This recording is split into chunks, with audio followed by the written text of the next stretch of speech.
اللہ تعالیٰ کے فضل و کرم سے آج ہمارا درس عقائد اہل سنت کے حوالے سے تیسرا عقیدہ ہے۔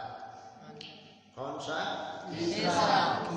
کل ہم نے پڑھا تھا علم غیب مصطفیٰ صلی اللہ علیہ وسلم کے حوالے سے، اور آج ہم پڑھیں گے اختیار کل یعنی مختار کل، آقا کریم صلی اللہ علیہ وسلم کے خدا داد اختیارات۔ آج اس مسئلے کو سمجھیں گے۔ سب سے پہلے کل والا جو مسئلہ ہم نے پڑھا اس کو ساتھ ملاتے ہوئے وہابی دیوبندی ایک اعتراض کرتے ہیں علم غیب کی نفی کے حوالے سے۔ اعتراضات تو بہت کرتے ہیں لیکن ان کے جو مرکزی اعتراض ہے، ایک تو وہ یہ کہیں گے کہ بخاری شریف میں حدیث پاک آتی ہے کہ آقا کریم صلی اللہ علیہ وسلم کے بارے میں اما عائشہ پاک رضی اللہ تعالی عنہا فرماتی ہیں کہ جو شخص یہ کہے کہ نبی پاک صلی اللہ علیہ وسلم علم غیب جانتے تھے یا انہوں نے اللہ تعالیٰ کا دیدار کیا شب معراج میں، تو وہ جھوٹا ہے۔ یہ ایک روایت وہابی دیوبندی بخاری شریف سے پیش کرتے ہیں، اور اس روایت کا جواب جو ہمارے علماء اور فقہاء محدثین نے دیا ہے وہ یہ ہے کہ معراج کے دیدار کی نفی جو اس میں بیان کی گئی ہے اس کا مطلب یہ ہے اما عائشہ پاک رضی اللہ تعالی عنہا تو معراج والی رات آقا کریم صلی اللہ علیہ وسلم کے در دولت پہ تھی ہی نہیں۔ معراج شریف تو مکہ پاک سے ہوا نا، تو اما عائشہ پاک رضی اللہ تعالی عنہا کی زوجیت کا جو سلسلہ ہے وہ مدینہ طیبہ میں، تو جب روایت میں تضاد ہے تو اس سے آقا کریم کی عطائی عظمت کی کیسے نفی ہو سکتی ہے؟ یہ ایک جواب ہے اس کا علم غیب کے حوالے سے۔ دوسرا ان کا اعتراض یہ ہوتا ہے کہ اگر علم غیب ہوتا تو آپ صلی اللہ علیہ وسلم کے پاس ایک شخص آیا تو اس نے کہا کہ آپ ہمارے ساتھ کچھ قاری بھیج دیں، وہ ہمیں دین سکھائیں گے، تو وہ لے گئے اور انہوں نے ان قراء کو شہید کر دیا۔ تو آپ صلی اللہ علیہ وسلم کو اگر علم غیب ہوتا تو ان قاریوں کو نہ بھیجتے۔ دوسری ان کی بڑی دلیل جو اعتراض وہ یہ ہوتا ہے بحر معونہ کے جو قاری تھے وہ ستیہ پور شہید ہو گئے، اور آپ صلی اللہ علیہ وسلم نے تقریباً 1 مہینے تک ان کے لیے بد دعا فرمائی، جسے وہابی اور شیعہ قنوت نازلہ کے اعتبار سے نماز میں پڑھتے ہیں۔ یعنی قنوت نازلہ کا مطلب ہوتا ہے کہ فجر اکثر آپ دیکھیں تو وہابی شیعہ نماز میں ہی کھڑے دونوں ہاتھ اٹھا کر دعا مانگ رہے ہوتے ہیں، اس کو قنوت نازلہ کہتے ہیں۔ آپ صلی اللہ علیہ وسلم نے صرف 1 مہینے تک قنوت نازلہ پڑھی، اس کے بعد چھوڑ دی۔ سمجھ آئے گی؟ تو یہ دوسرا اعتراض ہوگا۔ اس پہ ہم اتنا کہیں گے کہ انہوں نے واقع کی حقیقت کو بیان نہ کرنے کو علم کی نفی سمجھ لیا، یعنی اگر علم ہوتا تو نہ بھیجتے۔ اب یہ ان کا اعتراض ایسا بھدا اور جہلانہ اعتراض ہے۔ اب اسی وہابی سے پوچھو کہ آپ بچوں کو پڑھا رہے ہو اور آپ بلیک بورڈ پہ لکھیں بسم اللہ الرحمن الرحیم، تو کسی شاگرد سے پوچھیں بھی بیٹا بتاؤ کیا لکھا ہے، تو وہ شاگرد آگے سے کہے استاد جی تانوں آپ نہیں آتا سانوں کی پڑھاؤنا، کیا جواب ٹھیک ہے؟ اور سال کو پتہ ہے نا وہ بسم اللہ شریف لکھی کھڑی ہے، پتہ ہے تو پوچھ رہے ہیں پھر بھی، تو اگر وہ منڈا کہہ دے استاد جی تانوں آپ نہیں آتا سانوں کی پڑھاؤنا، تو یہ بے وقوفی ہے یا نہیں؟ یہی المیہ وہابیوں کا ہے۔ کسی چیز کو بیان نہ کرنا اور ہے، اس کا علم نہ ہونا اور ہے۔ سمجھ آ گئی؟ اب اس کی ایک دلیل قرآن پاک سے لے لیں۔ قرآن پاک فرماتا ہے کہ یہودیوں نے انبیاء کو ناحق شہید کیا، یقتلون النبیین بغیر الحق، ان یہودیوں نے انبیاء کو ناحق شہید کیا۔ اگر کوئی عیسائی یہودی ان وابیوں پہ سوال کرے، اللہ تعالیٰ کو تو علم تھا کہ یہودیوں نے نبیوں کو شہید کر دینا ہے، تو رب تعالیٰ نے نبیوں کو بھیجا کیوں؟ تو کیا بھیجنے سے اللہ تعالیٰ کے علم کی نفی معاذ اللہ ہو سکتی ہے؟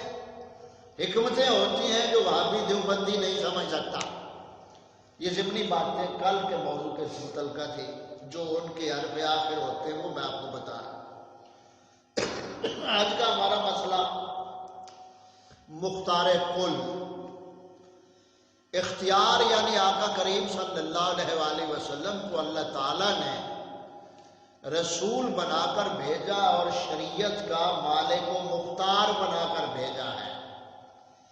اب وہ پڑھیں گے اللہ کے سوا کسی کو کوئی اختیار نہیں، وہ کہیں گے اللہ کے سوا کسی کو کوئی اختیار نہیں، اور ایسے وہی پڑھیں گے جیسے کل علم غیب کے حوالے سے، یعنی جہاں بھی ذات نفی ہے وہ ایسے پڑھ دیں گے، جہاں عطا ہے اس کو چھوڑ دیں گے۔ یہ دھاندلی ساری ان کی چلتی ہے، سمجھ آ گئی؟ ہمارا عقیدہ رب تعالیٰ کی عطا ہے، سمجھ آ گئی؟ اب وہابی کو تو اتنا اختیار ہے اپنے گھر میں کہ یہ بیوی میری ہے، یہ پینشن میری ہے، یہ سب کچھ میرا ہے، مجھے اس پہ اختیار ہے نا؟ تو ادھر کیا کتابوں میں لکھا کہ جس کا نام محمد یا علی ہے وہ کسی چیز کے مالک و مختار نہیں، معاذ اللہ۔ یہ مولوی اسماعیل دہلوی جو ان کا سانجا ابا جی ہے، روحانی ابا ان کا، ہندوستان میں جس نے وہابیت اور فتنہ کی آگ پھیلائی تھی، کتاب تقویت الایمان لکھ کر اس میں اس نے یہ لکھا۔ تو ہمارا اختیار کے بارے میں کیا عقیدہ ہے؟ اللہ تعالیٰ نے پیارے محبوب صلی اللہ علیہ وآلہ وسلم کو شریعت کا مالک و مختار بنایا ہے۔ اب اس پہ دلیلیں بے شمار ہیں، میں صرف دو واقعے بیان کر کے اب بات کو قریب لاتے ہیں اختیار کے حوالے سے۔ دین ہم سمجھ چکے، دین اصول دین سمجھ چکے، اور حقیقت دین بھی پہلے اسباق میں ہم پڑھ چکے، یاد ہے نا؟ حقیقت دین کتنی چیزیں پڑھی ہیں؟ 5۔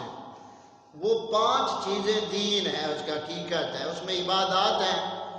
اب عبادات کس نے فرض کی ہیں؟ اللہ تعالیٰ نے۔ پہلی یہی بات ذہن میں رکھیں، اللہ تعالیٰ نے نمازیں کتنی فرض کی تھی؟ 50۔ تو رہ گئی کتنی؟ 5۔ یہ کس کے اختیار سے ہوا؟ نبی کے وسیلے کے اختیار سے 5 رہ گئے۔ ایک صحابی رسول صلی اللہ علیہ وسلم بارگاہ میں عرض کی، یا رسول اللہ کیا حج ہر سال فرض ہے؟ حالانکہ ہے تو زندگی میں ایک بار۔ تو صحابی نے یہ مسئلہ عرض کیا، آپ صلی اللہ علیہ وسلم جب حج کے فضائل بیان فرما رہے تھے، احکام، تو صحابی نے عرض کی، یا رسول اللہ کیا ہر سال حج فرض ہے؟ آپ صلی اللہ علیہ وسلم نے فرمایا، اگر میں ہاں کہہ دیتا تو ہر سال فرض ہو جاتا۔ سمجھ آ گئی؟ یعنی اگر میں ہاں کہہ دیتا تو پھر ہر سال ہی صاحب ثروت لوگوں پہ حج فرض ہوتا، لیکن آقا کریم صلی اللہ علیہ وسلم نے یہاں اپنے اختیار کو ظاہر فرمایا کہ زندگی میں ایک بار صاحب نصاب پہ حج فرض ہے۔ اختیار کی بات آ گئی۔ حالانکہ قرآن پاک میں اللہ تعالیٰ نے فرمایا کہ لوگوں پر اس گھر کا حج فرض ہے جو سفر کا خرچہ رکھتا ہوا آنے جانے کا۔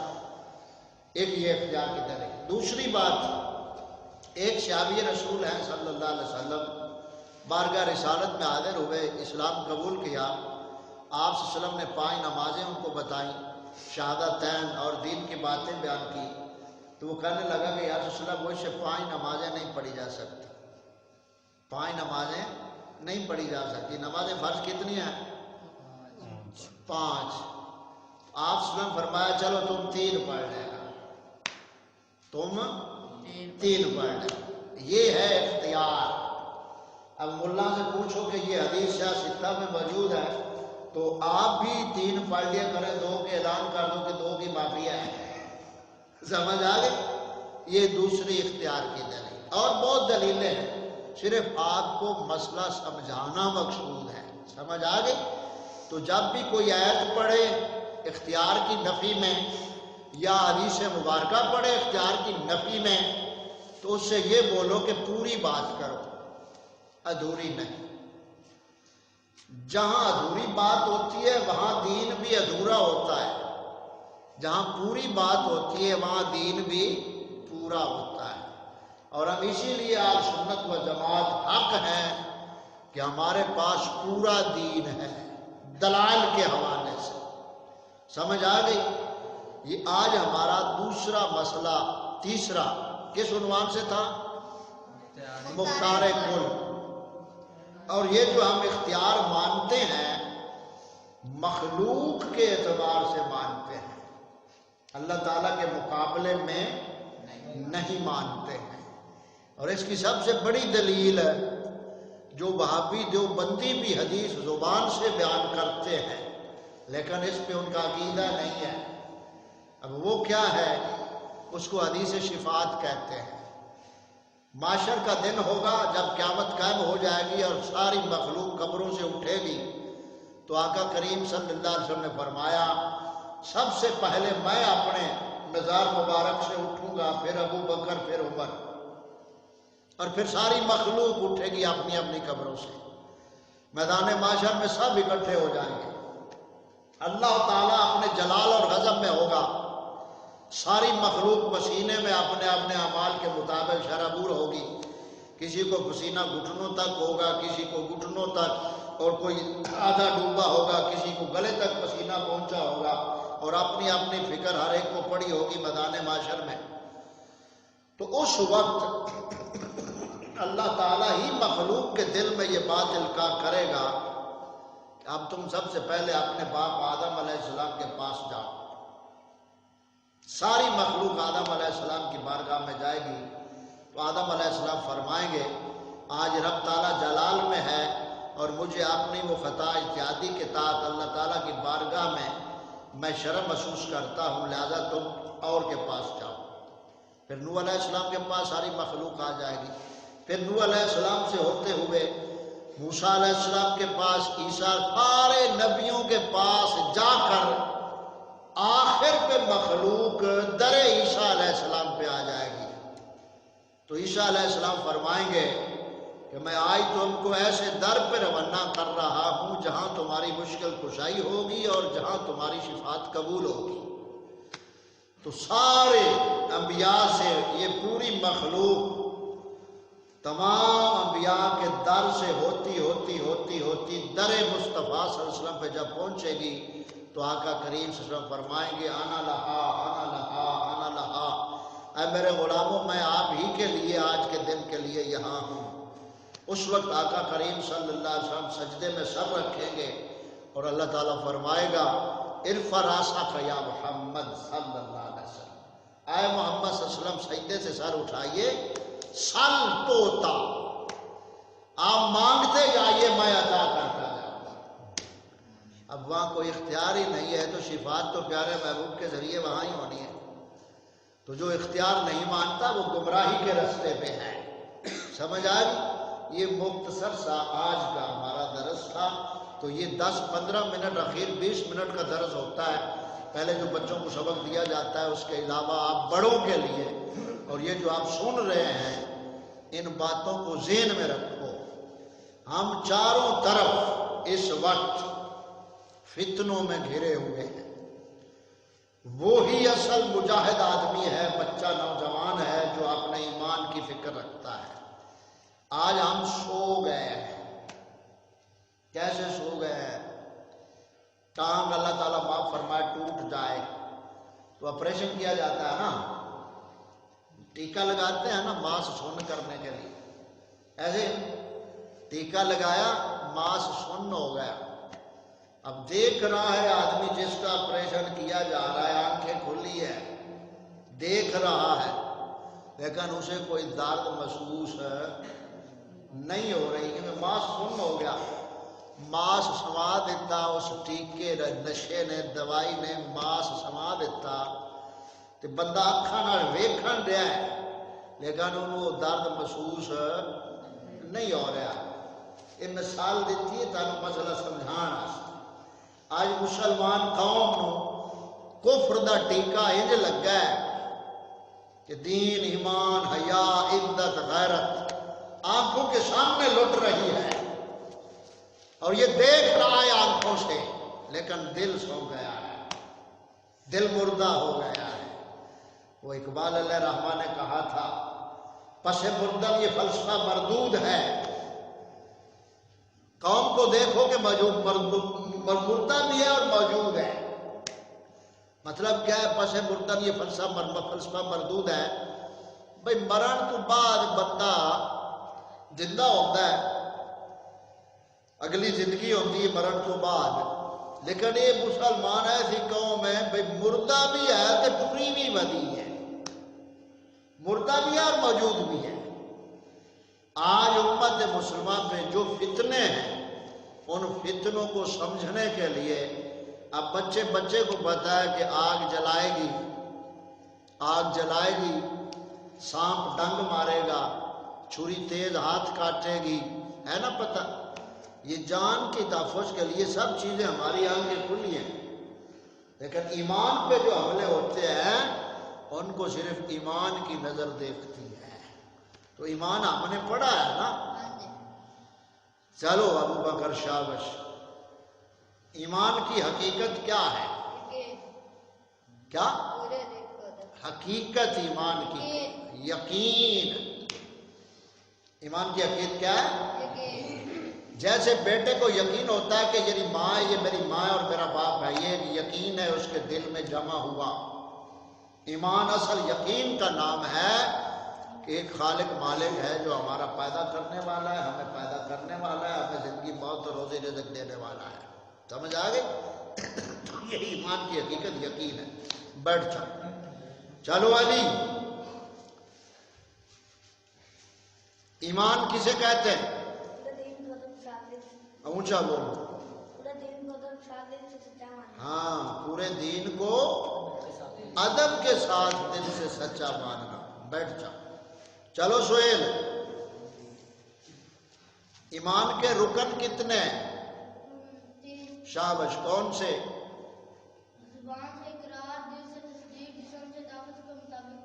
شابش، بیٹھ جاؤ۔ چلو آگے۔ عظیم، ایمان کی شرط عدم کیا ہے؟ کفر کی ملت کا انکار، دین اسلام کا اقرار۔ ہاں، کفر کی ملت کتنی چیزیں؟ 3 چیزیں۔ ایک اور بھی بتائیے۔ 4۔ موسن یاد ہے تجھے؟ تھوڑی یاد ہے۔ تم بکاس بولو۔ ہاں، کون سی کفر کی ملت کتنی چیزیں اور کون سی ہیں؟ 4۔ کون سی؟ حکومت، معاشرت، معیشت، تعلیم۔ ہاں، تعلیم ان کی، معیشت ان کی، معاشرت ان کی اور حکومت ان کی۔ یہ چاروں چیزیں سے آدمی اپنی طاقت کے مطابق نفرت رکھے، اگرچہ ان میں موجود ہو، لیکن یہ مانتا ہو کہ یہ باطل نظام ہے، ہم حق کے ماننے والے ہیں، تب جا کر وہ مومن بنتا ہے۔ اب اس کی سادہ مثال یوں سمجھ لیں۔ بیٹھ جاؤ۔ ایک آدمی کہا ہے ٹٹی اور برفی میں کوئی فرق نہیں، کیا یہ ٹھیک ہے؟ جو ٹٹی اور برفی کو ایک کہے وہ بے وقوف ہے یا نہیں؟ تو جو کفر اسلام کو ایک بنا دے وہ مومن رہ جاتا ہے۔ تو آج کفر اسلام کو ایک بنایا گیا ہے، اسی لیے کہتے ہیں کسی کو کچھ نہ کہو، ان کی جیب چاہتے تم نو، ان کی جیب چاہتے تم نو، وہ اگو بھی جانا کیوں؟ وہ کیوں پہ آنا ہے؟ تو میں نے کیوں پہ آنا ہے؟ آپ ہی تو کہہ رہا کسی کو کچھ نہ آکھو، تو میں تیری جیب میں حاضر پا رہا میں نے کیوں کہہ رہا؟ سمجھیے بات؟ خیر، ہمارا ٹائم پورا ہوا۔ آخر پہ ہم 2 شعر پڑھیں گے اور کسی نظر کے ہی پڑھ لیں۔